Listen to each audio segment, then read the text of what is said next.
While we try to get a hold.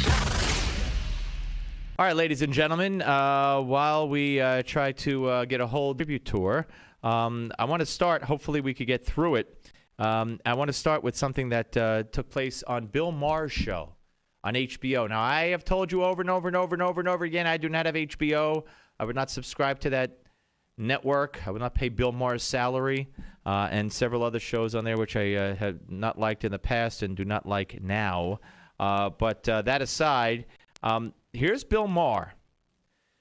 The one issue that he's not afraid to speak up on and speak out about, that I agree with him on to an extent, is speak up on and speak out about, that I agree with him on to an extent, is okay. We'll do that in the next segment. But right now, let's go to Ruben Navarette, who joins us. Hello, Ruben. Yes. Hi. How are you? Good. Thank you. Thanks for joining us. I appreciate it. CNN contributor and a syndicated columnist. Okay, so let's talk a little bit about what you think might happen, as we're all focused on healthcare and Obamacare and have been for quite some time, even back during the break before Labor Day. And I think that that's one of the problems here. I think that the town hall meetings and the urging of the constituents to all the Republicans that went out and met with their people were all about Obamacare. Hardly anybody brought up immigration reform. So I think now a lot of Republicans are starting to think, well, hey, wasn't that big a deal, so we could get this through. Do you think that the Republicans will or should proceed with this? I don't think the Republicans are of one mind on this issue, and neither are the Democrats. There are Democrats who are split on immigration, and Republicans are split on immigration. And the split on the Republican side, you have some strong business-driven Republicans who are hearing from businesses that can't find Americans to take some of these jobs, and they need a steady workforce, a dependable workforce. The dairy industry, the agricultural industry, the construction industry. And then you have another element in the Republican Party that worries about the cultural changes that are going on in our cities, and so many cities turning into little Mexicos. It's freaking them out, as demographics tend to do with some people. And they're voicing their concerns, as you say, at town hall meetings and elsewhere. So the Republicans don't have one constituency. They have two on this issue, and so do Democrats. It's interesting. Marco Rubio, who, Yep. was part of the gang of whatever it was, 6 or 8 in the Senate, I think 8. Yep. Yeah, and they passed a comprehensive immigration reform bill, much to my chagrin, with the overwhelming Republican support. Now he says, I don't want the House to pass that. We should do it piecemeal. To what do you attribute Rubio's seeming flip-flop? Well, this bill has changed a lot since Rubio and the other 7 conceived of it. There was a border surge written up by 2 Republican senators, border surge amendment. It took the 20,000 border patrolmen and doubled it to 40,000. It erected 700 more miles of border fence. And so I think that there have been some changes. A lot of folks on the left who used to support the bill no longer do. I don't think Rubio can really claim fathership over the bill anymore. It's a whole different animal now. But I think Rubio also sees some of what the fire that Ted Cruz has caught, taking a hard line against any kind of reform effort. And I think Rubio's a little concerned if he decides to run for president. Where's that constituency going to come from? There are Republicans out there who used to like Rubio a whole lot, and then on immigration, they don't like him anymore. So I think he's a bit confused about what he wants to do and where he wants to go from here. To me, as a Republican, I never understood this Republican fascination with immigration reform.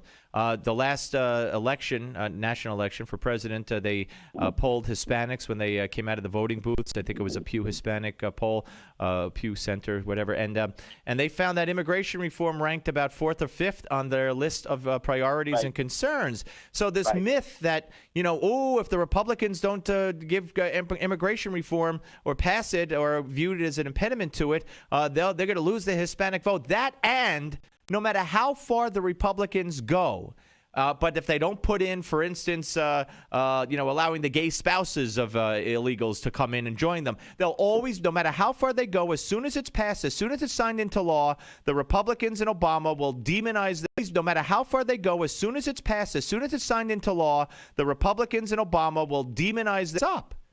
Yeah, this is a really bad issue for Republicans, the same way that Obamacare is a bad issue for Democrats. I'm of the opinion that Obamacare is a disaster for the country and that it's going to be a disaster for the Democratic Party for a long, long time.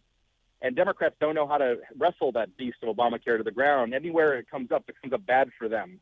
Likewise with immigration for Republicans, the shoe's on the other foot. Immigration comes up bad for Republicans. Because if you do nothing, and, go ahead, do nothing, in which case you have changing demographics, you have 50,000 new Hispanics turning 18 voting age every month. You have, in every presidential election, there's been another 2 million people who have voted. To my chagrin, 70% of them vote for Democrats, 71% voted for Barack Obama. He didn't deserve a single percentage point. He got 71 percentage points. I think Republicans make this way too easy on Democrats. I think they play into the hands of Chuck Schumer, Harry Reid, and others who really don't have any scruples and don't have the best interests of Hispanics at heart. Republicans have played into their hands, and made it so easy to be demonized on this issue when there is some sort of logical compromise that doesn't sound overly punitive and acknowledges the simple truth that there are jobs in this country that Americans will not do anymore. And we're talking to Ruben Navarette, syndicated columnist and CNN contributor here on the Steve Malzberg Show. And I'm glad you said a lot of what you said. In addition to the however many millions or the thousands are turning 18 and voting age, this immigration reform estimates are that 30 million by 2020 will be in this country, and 95 to 98 or 99% of them are going to vote Democrats. But let me ask you this: what is it? Not all of them will vote Democrat. Here's the thing. Here's where Latinos are always going to lose out with Republicans and vice versa. If you go up to Mexican Americans who've been in this country for several generations, they're brand loyal to the Democratic Party. There's no question. You go to South Texas, you go to South Phoenix, Arizona, you go to L.A. But if you get somebody who is just here as a recent immigrant from Guatemala, from Mexico, from wherever, they start off with a clean slate, and they're willing to give the Republican Party a chance. But if Republicans act like jerks, and that's the nicest word I can come up with on this issue, then you're going to scare off those ready voters, But so are you saying that their priority is number 1 or 2 immigration reform, whereas the typical Hispanic voter, it's down to 4 or 5? And again, that's good. Yeah, that's exactly right. That's exactly right. Because here from my point of view, I'm a Mexican American born in this country. Call me an American Mexican, whatever. The fact is, I was born in this country. My parents were 2 and 3 of my 4 grandparents were. It is going to be sort of a marginal issue for me, but for Mexican Americans or Mexican immigrants who come here more recently or have relatives who fall into this boat, it is a big issue for them, and it does poll like 1 or 2. You're right. Here's another thing. If all is good and all's quiet and the water's calm, the economy, jobs, healthcare are all more important issues.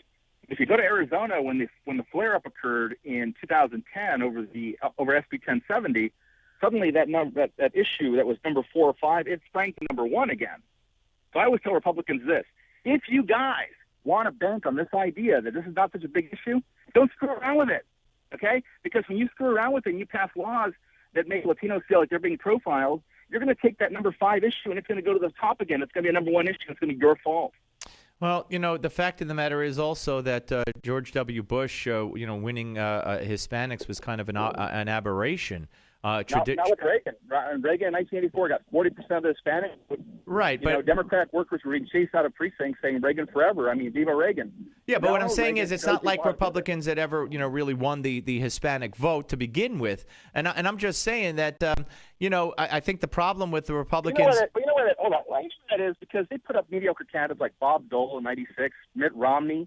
They come forward, and John McCain. They put forward these mediocre candidates simply on the idea that if you're a Republican, it's your turn now. It's your turn to run. I was going to say, notwithstanding that they ran awful campaigns.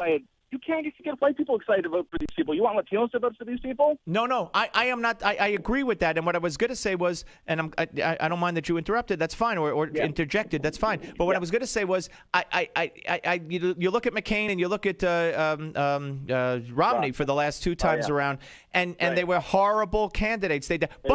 And that's one reason they didn't generate and motivate their base. Their base did not come out. If their base had come out. So what I'm saying is, if the base is, and the base is someone you need and you need to count on, if the base is anti-immigration reform, then please the base. You're not going to win Hispanics anyway. You're just not going to win them anyway. Yeah. That's one way to go, certainly. And there are people out there, I think, who are rooting for that perspective to win out. Harry Reid, Chuck Schumer, Barack Obama. They all hope that Nancy Pelosi, they all hope that's the perspective. They hope the Republicans continue to shoot themselves in the foot and write off the Hispanic vote. But Ruben, it's like I said, no matter how much they acquiesce and give, they're going to be portrayed as evil anyway because they're not going to give, like I said, gay partners the pass to come into the country or whatever else. I got you, but that whole gay partner thing again. Those are the games that the Democrats play. When Patrick Leahy proposed this amendment over the gay partners, this is a guy who never lifted a finger for gay partners before. He put this in there as a poison pill. Right. Knowing the So why do Republicans keep falling into the traps the Democrats set for them? Because they're stupid. That's why. Because they're stupid. Because they make it so easy. It drives me nuts. I don't go to bed at night thinking Patrick Leahy, Nancy Pelosi, Harry Reid, Chuck Schumer all have my back. Okay, I don't live under that delusion. So I would hate it for these Republicans to keep making their job so easy by taking the bait, constantly taking the bait. Well, what would you suggest in that regard? What would you suggest they do with that amendment? Here's what I suggest Republicans do in general, and that is put the Democrats on the defensive for a change. Put them on the defensive. Ask Barack Obama and the Democrats how it is that a president that claims to support immigration reform and unifying families has deported 2 million people, many of whom wouldn't have been deported the last time around under Bush. People like battered wives and the like who we used to not deport when they called the cops, and we do now. And we didn't have a quota before, and we do now. Put him on the defensive and make him sort of own his rhetoric. Right now he's got an easy free ride because he gets to portray himself as, I don't deport dreamers, when in fact they're doing that. They've lied 6 weeks from Sunday. But Ruben, with all due respect, I don't think trying to show that Obama is in the minds of the base acting tougher or as tough as the base would want, or almost as tough as the base would want, is a good strategy for the base. I just don't. But the base is not. The base is only thinking about its narrow little view, just like the Democratic base thinks of its narrow little view. The smart play for Republicans is to drive a wedge between Barack Obama and the Democratic Party on the one hand and Latino voters on the other. Drive a wedge through your opponents. Don't just sit there and unify them. In fact, now you've unified them because you've come off as against immigration reform in any way, shape, or form. I just think it's dumb. Why would you go after an army of 1,000 if you could split them in half? All right. Listen, Ruben, I really appreciate you coming on. We'll do this again, I hope. Thank you very much. Sounds good. Take care. Ruben Navarette, ladies and gentlemen.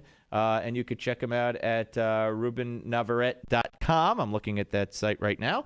And check him out on CNN.com. He writes a bunch of stuff there, and CNN contributor. Okay. When we come back, we're finally going to get to Bill Maher and what Bill Maher had on his show on Friday. And the one issue where he seems to be unafraid and seems to be on the right track. I'm not going to say I agree with everything he says, but he's got Michael Moore sitting there. He's got Valerie Plame, the not outed CIA agent, in my opinion.